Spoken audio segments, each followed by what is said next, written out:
Hello friends, இந்த பதிவுல ராஜா sir முதல்ல பாடின பாட்டு எது, அவர் முதல்ல கம்போஸ் செய்த பாடல் எது என்பதை நம்ம பார்க்கலாம்.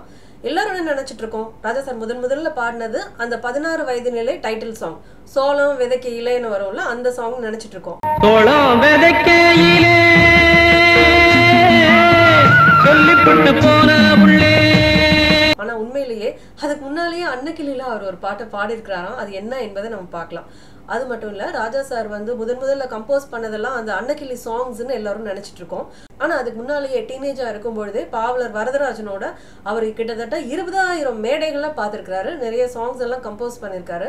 அதுல 17 வயதுல அவர் முதல்ல கம்போஸ் பண்ணி மேடை ஏற்றிய பாடல் எது என்பதையே நம்ம இந்த பதிவுல பார்க்கலாம். அது ரொம்ப அருமையான பாடல். அதை அவருடைய குரல்லையே நம்ம கேட்கலாம்.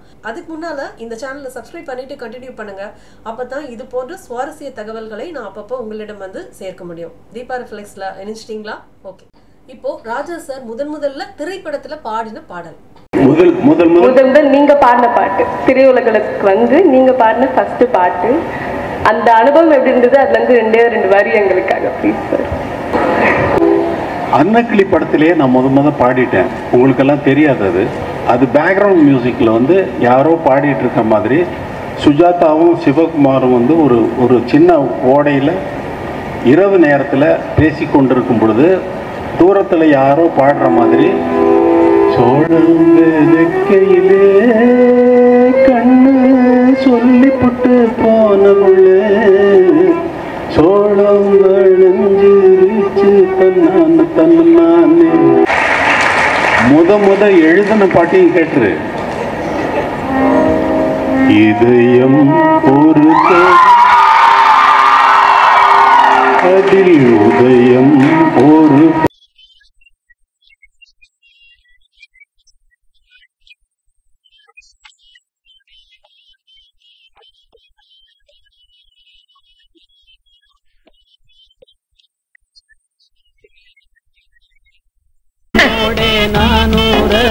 தன்னானே தன்னானே எந்தன் உதிர்மத்த வாடு தில்லேல தில்லலேலோ.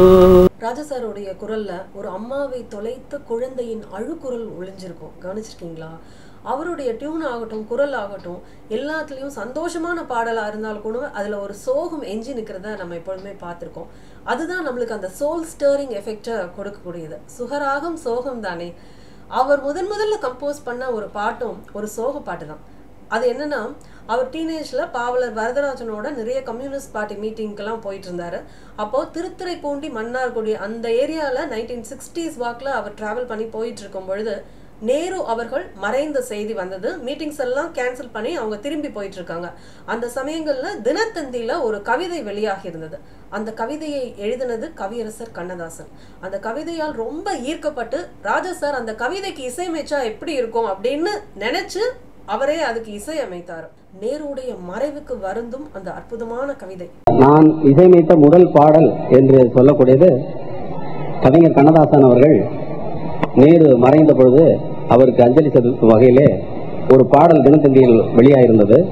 சீரிய நெற்றி எங்கே, சிவந்த நெல் இதழ்கள் எங்கே, கூறிய விழிகள் எங்கே, குறுநகை போனதெங்கே, நேரிய பார்வை எங்கே, நிமிர்ந்த நன்னடைதான் எங்கே, நிலமெல்லாம் வணங்கும் தோற்றம் நெருப்பினில் வீழ்ந்ததிங்கே, அம்மம்மா என்ன சொல்வேன் என்று எழுதியிருந்தார்.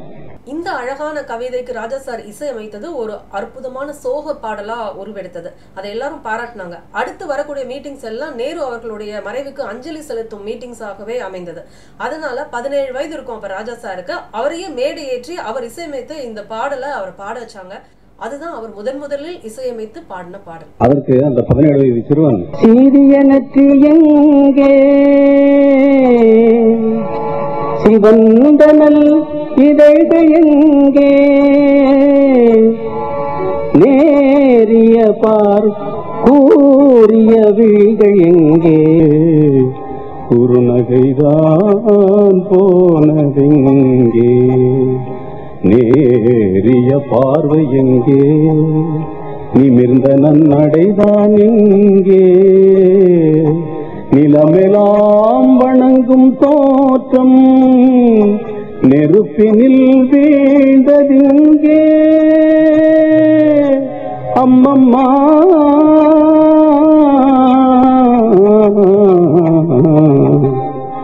அம்மம்மா என்ன சொல்வேன், அம்மம்மா என்ன சொல்வேன், அண்ணலை தீயிலிட்டார்.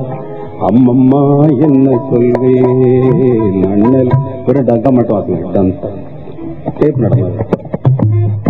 அம்மம்மா என்ன சொல்வேன், அண்ணலை தீயிலிட்டார், அன்னையை தீயிலிட்டார், பிள்ளையை தீயிலிட்டார்.